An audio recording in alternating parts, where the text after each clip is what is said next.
1, 2, 3.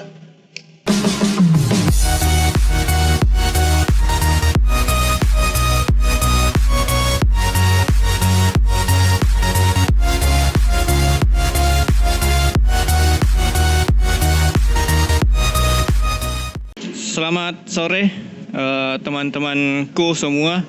Kembali lagi di channel ini bersama saya tentunya dan teman saya. I am Ferader. Jadi di belakang kita sekarang sudah ada CBR 150R 2021.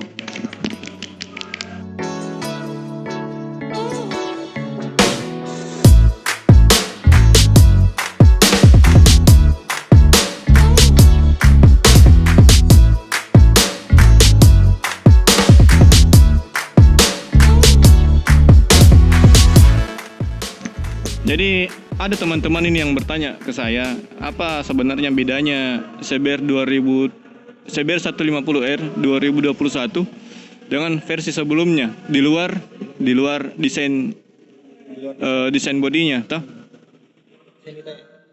Kalau boleh awal dulu menjawab. Oke, jadi ini berdasarkan apa yang saya dapat ya.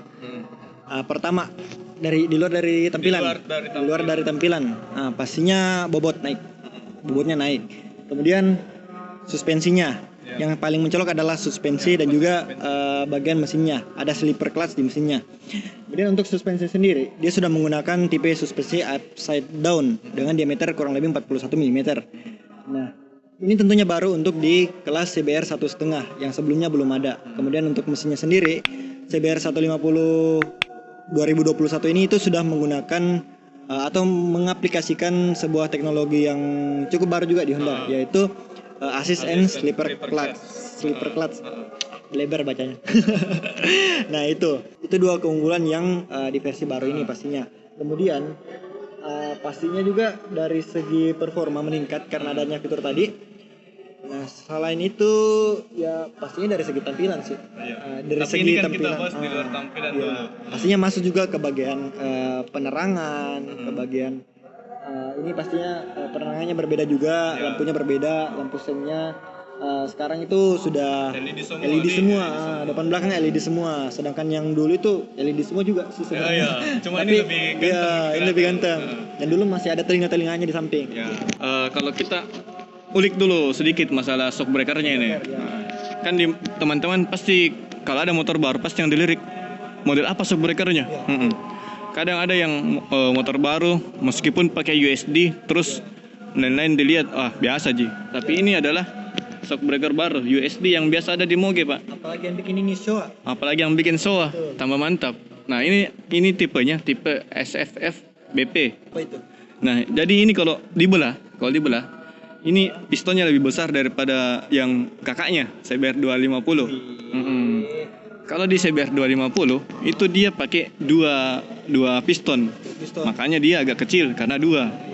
Kalau yang di sini dia cuma pakai satu. Nah, tapi lebih besar. Nah, artinya meskipun dia cuma pakai satu, tapi peredaman di high speed itu dia lebih bagus. Tapi tetap empuk, Tetap empuk, tetap nyaman. Mungkin salah satu yang terbaik shocknya juga di kelas 1,5. Ya, itu juga. Teknologi itu ya.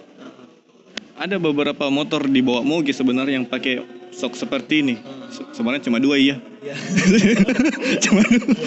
cuma di Kawasaki ZX25R dan ini. Iya, betul. Tapi kan ZX25R 250. Ini kan 150. Di 1,5 termasuk yang salah satu shocknya paling ya oke lah teknologinya gitu. Jadi saya rasa memang Honda ini buka trendsetter baru untuk sport 150 deh. Karena beraninya dia pakai shock breaker untuk Moge. Selama ini kan kalau orang pikir shock breaker Moge dipasang di 1,5 itu keras, toh. Kemudian mungkin reboundnya tidak dapat atau kurang nyaman lah istilahnya, karena bobotnya yang tidak pas seperti itu. Tapi karena pengaplikasiannya yang sedemikian rupa, mungkin sama-sama menggunakan apa tadi itu yang sebutannya itu? Yang sebutan SS apa? SFFBP. Nah, itulah pokoknya. Tapi disesuaikan dengan karakter motor, makanya didapatkan yang seperti ini. Tadi udah kita coba mainkan gitu. Memang mantap. Selain kita tahu Honda handlingnya itu super mewah, ini juga suspensi peredaman getarannya juga sudah enak sekali. Nah sebenarnya ini ada dua tipe ABS dan tipe non ABS. Nah kebetulan saja ini di belakang kita ada tipe yang non ABS. Dan ada dua warna lagi yang ada hitam di sebelah. Jangan lupa juga sok belakangnya itu sudah Proling. Oh iya, sudah Proling. Ciri khas di motor Honda juga.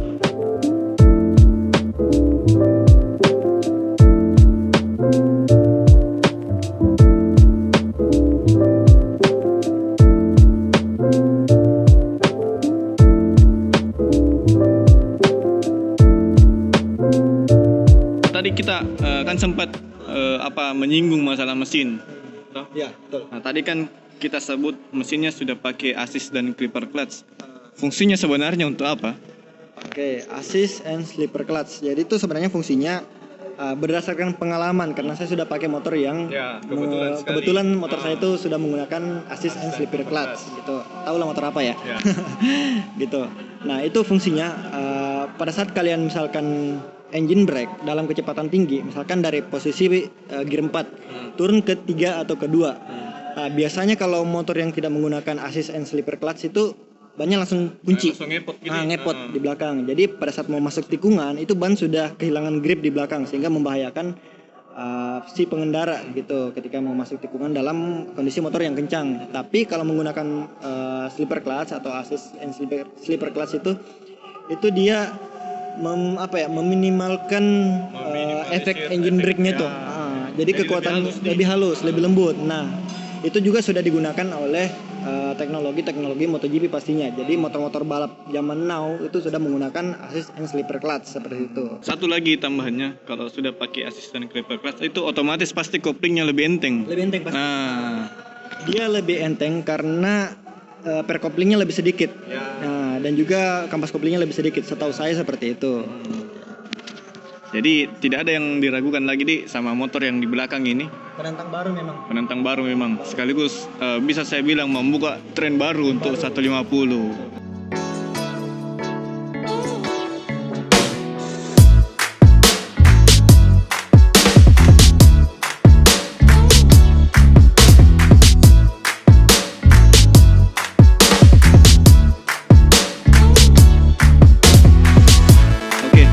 Apakah awal tertarik sama spesies di belakang kita ini? Semoga cepat ada motor test ride-nya biar kita bisa coba. Saya juga sebenarnya tertarik sama spesies di belakang ini karena menarik sekali. Meskipun sebenarnya saya bukan pecinta sport, tapi saya lihat, boleh juga ini. Iya, terus untuk CBR sendiri itu merupakan motor sport 150 cc yang bisa dibilang riding posisinya paling nyaman. Iya. Nah, karena setirnya paling tegak sebenarnya gitu. Karena kan dia pakai namanya upper yoke di. Upper yoke. Sedangkan yang lain sudah under yoke. Iya.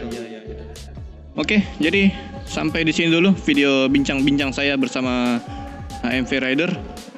Jangan lupa di subscribe channelnya, di follow Instagramnya dan di follow TikToknya. Oke. Jangan lupa subscribe juga channel ini, like kalau kalian suka, kalau tidak disuka dislike juga tidak apa-apa. Yang penting kalian komen saja kalau ada yang mau ditanyakan. Biar ada interaksi. Iya, saya lupa itu, biar ada interaksi. Oke, dadah. Ciao.